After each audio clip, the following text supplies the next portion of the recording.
বন্যায় ফেনীতে ঘটে যাওয়া একটি সত্য ঘটনা। ৫ মাসের বাচ্চাকে কোলে নিয়ে স্ত্রী বলল তার স্বামীকে, বাবুকে নিয়ে আপনি আগে যান, আমি সাঁতারে পাড়ে চলে যাব। স্বামী বলল, না, একসাথে যাব, চলো।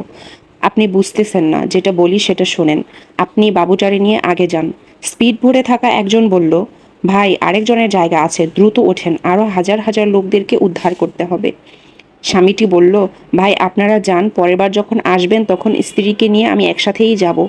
স্ত্রী আমার হাত তার মাথায় ধরে বলল, আমার দিব্যি, আপনি এখান থেকে এখনই যাবেন। এটা কী ধরনের পাগলামি? তোমার একা রেখে আমি কিছুতেই যাব না।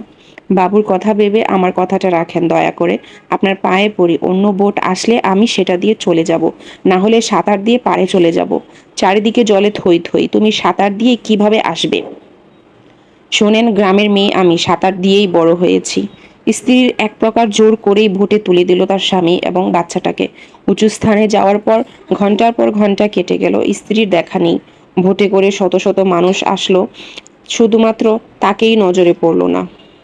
উদ্ধার কর্মীদের জিজ্ঞেস করলো, ভাই, চৌগ্রামে বোট পাঠাচ্ছেন না? তারা বললেন, চৌগ্রামে ভোট নিয়ে যাওয়ার পরিস্থিতি নেই, খুবই খারাপ অবস্থা, যতজনকে সম্ভব নিয়ে এসেছি।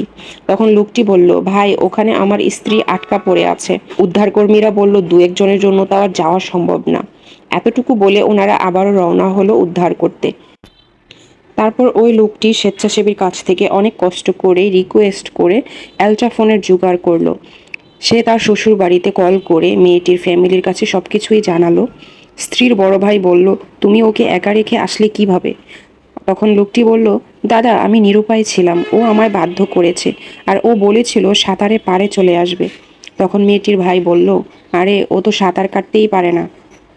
মানে শরীরের পশম যেন কাটা দিয়ে ওঠে। যতবার এই ঘটনাটি শুনেছি ততবারই চোখ দিয়ে পানি চলে আসছে আর বুকটা যেন ফেটে যাচ্ছিল। না জানি এমন আরও কত অজানা ঘটনা এরকম বন্যার পানিতে ভেসে যাচ্ছে, আমরা জানি না। কত বাবা মা তার সন্তান এবং ফ্যামিলির জন্য নিজেদের জীবনটাই না নির্দ্বিধায় দিয়ে দিচ্ছে। কিছুই তো করার নেই।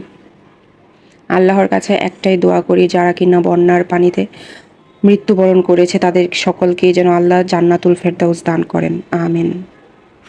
তো যাই হোক, ঘটনাটি খুবই হৃদয় বিদারক ছিল, তাই জন্যে আপনাদের সাথে শেয়ার করলাম। আর কথা বলতে বলতে রসুনের আচার বানিয়ে ফেললাম।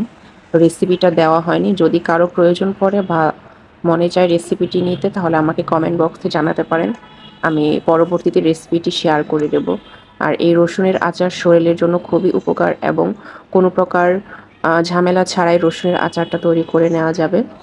আর এটা খেতে খুবই মজা, অনেক অসাধারণ। একবার বানিয়ে খেলেই আপনি এটার ফ্যান হয়ে যাবেন।